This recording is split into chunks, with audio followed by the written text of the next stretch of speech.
Let me jump onto the talk. It's going to be something which we have been doing for the last 9 years or so. It is not a day-to-day investigation as far as cardiology is concerned, but in specific areas, when you choose your patient properly, it could give enormous amount of confidence, information, and solve a lot of tough problems. I wish I can show you some of the tough problems we faced and how we solved it. Hopefully some of the videos also will play out. Image is everything in cardiology, as all of you know. And not long back, say 25 years back, we just had only an X-ray chest and an ECG to make our decisions. But now we have so many of those imaging techniques which are available. But what we are going to, concentrate in the next 10 minutes will be on PET imaging. So there are lots of indications of PET imaging in cardiology, though 85 to 90% of PET is being used in the field of oncology. But in cardiology also we have specific areas. As you can see here, you could use it in coronary artery disease. I'm not going to touch that. Cardiac tumors to distinguish benign versus malignant, and also pick up the METs anywhere in the body, and myocardial disease like granulomatous myocarditis, inflammatory myocarditis, myocardial tuberculosis, sarcoidosis, amyloidosis, and then infective endocarditis is a very common problem for us. When you don't know, clinically it looks like infective endocarditis, but cultures are negative, you don't see the visitations, then it comes into play and it's extremely useful. It can also show you where else the septic emboli had lodged. And particularly in the field of infective endocarditis of the devices, ICD or the pacemakers or prosthetic valves, it's going to be of a great use. And in vasculitis, vascular disease with inflammatory vasculitis, like for example aortoarteritis, temporal arteritis, giant cell arteritis, it has an important role to play. And also pericarditis and rheumatic fever, if you want to know whether there is pericarditis, and vascular aneurysms. So if the vascular aneurysm takes up the PET, it has the potential to rupture. So you could make your therapeutic decisions based on the uptake of the PET. And the aortic valve, some of the new indications are in the stenotic aortic valve, when there is calcification, you do a PET, and if the aortic valve takes up the FDZ PET, it means that this aortic valve stenosis is going to progress very rapidly. So it requires more closer supervision, maybe earlier surgery, so on and so forth. That is because of the local inflammation of the progressive macrophages in the aortic valve. Also, you can use it to pick up the heart plaques in the carotid arteries, in the coronary arteries, which have the potential to rupture. And another newer indication is the detecting the rejection of the transplanted heart. So this is a study which was published some time back, FDZ PET in infective endocarditis. I will not go into the details, but you can see here, this is one of our patients, prosthetic aortic valve, who had an infective endocarditis. So this is where the infection is.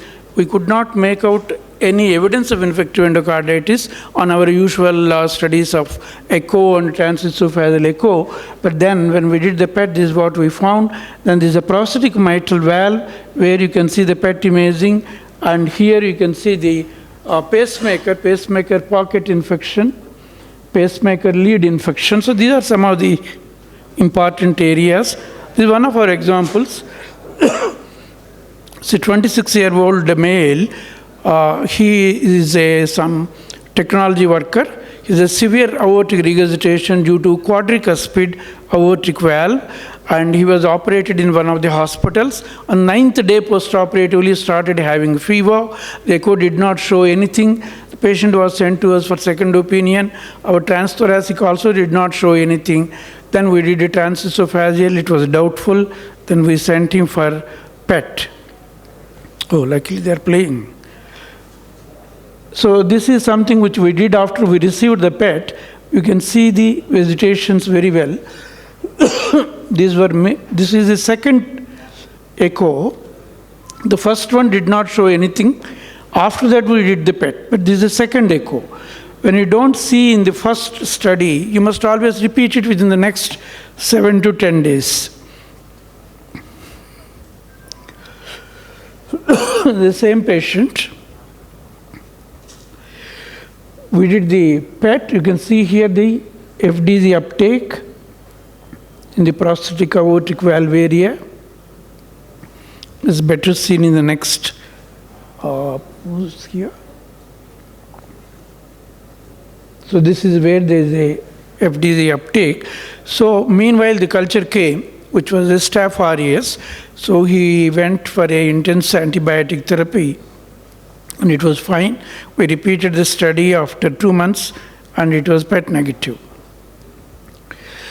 So 47 years female, he was hypothyroid, non-diabetic, had a coronary artery disease, had chest pain, and then angioplasty and drug-eluting stent was done for diagonal.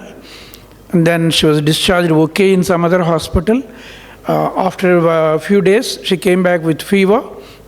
They couldn't find any reason. And then they started investigating. At that point in time, she came to us. So we did the echo. We were not very sure what it was. So in the transesophageal, you can see here there is a vegetation.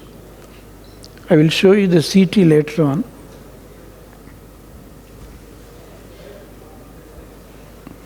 So this is the CT of the same patient. You can see here there was a pseudoaneurysm. There was a pseudoaneurysm here. And we did a PET. Then we found that there is an intense FDZ uptake in the same location. So this was a vegetation. Same patient. Intense uptake here. This is a normal myocardial uptake of the FDZ. Then if she was operated, this is an intraoperative photograph. You can see here the vegetation, small vegetation you can see here. This was taken out and sent for histopathology, microbiology evaluation. Came back as atypical mycobacterial infection, non-tubercular mycobacteria. We sent her to the surgeon. He operated. And then, but what he did was, instead of removing the aneurysm, he just patched the aneurysm. So 4 or 5 months later, she came back with the same problem. So this time, there was a dehiscence of the patch, but surgeon did not agree to reoperate. So we couldn't do anything. She went back home and she died at home. This is a homeopathy doctor. He had multiple ventricular arrhythmias and intense palpitations for the previous few years. So he came for evaluation. He had the usual everything done, including echo, Holter. Holter had shown short runs of non-sustained ventricular tachycardia. Then we sent him for FDZ PET. It turned out that he had an intense uptake of the FDZ in the myocardium. It also showed lymph nodes here, mediastinal lymph nodes with PET uptake. So we plucked this lymph node and sent for biopsy. It came back as tuberculosis. This was a tuberculosis of the myocardium. So he went on intense mycobacterial treatment, anti-tubercular treatment for the next 1 year or so. After that, he did fine. This young girl who came with some mass in the right axilla, somebody thought it was malignancy, sent her to cancer hospital.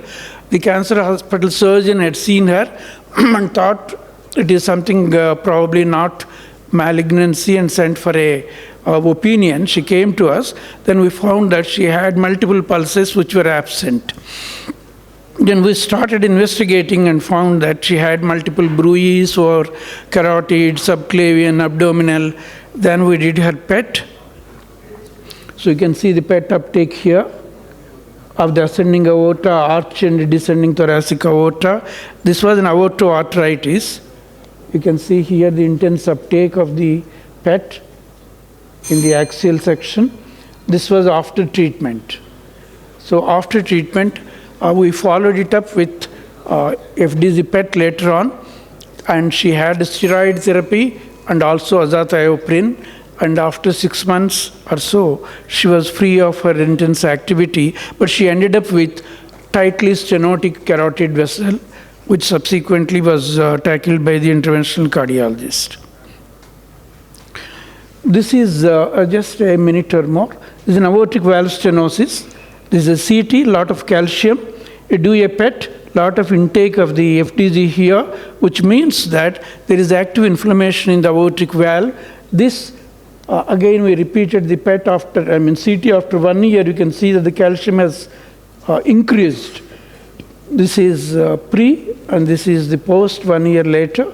There is an increase in the calcium. This is the type of patient where there is FDZ uptake in the aortic valve, who will progress rapidly, something what you could call as a malignant aortic valve stenosis, requires a closer follow-up and earlier surgery. It's a patient with amyloidosis, 18 years. He came to us. I will show you just the images. You can see here the uptake of the FDZ in the right atrium and also in the left ventricular myocardium. One of the characteristic features of the amyloidosis is sparing of the left ventricular apex. So, concluding my talk, I would like to emphasize that though this is not an investigation which we would consider everyday practice, but it can bail you out in difficult situations. I have a few more examples, but remember that it can be a very useful technique to pick up some of these difficult problems which otherwise are difficult to be certain about, because you need to plan out your treatment. We had patients who had tuberculosis of the mitral valve, came with unknown diagnosis. We thought it was mitral valve sarcoma or something, and ultimately it turned out to be a tuberculosis endocarditis of the mitral valve. It's atypical mycobacteria. We treated with anti-tubercular therapy, and we repeated the PET, and this was all cleared off. Now he also had ICD. So these are there are quite a few handful of examples where this has given us an important way out and make decisions for the betterment of the patient. Thank you very much for your time.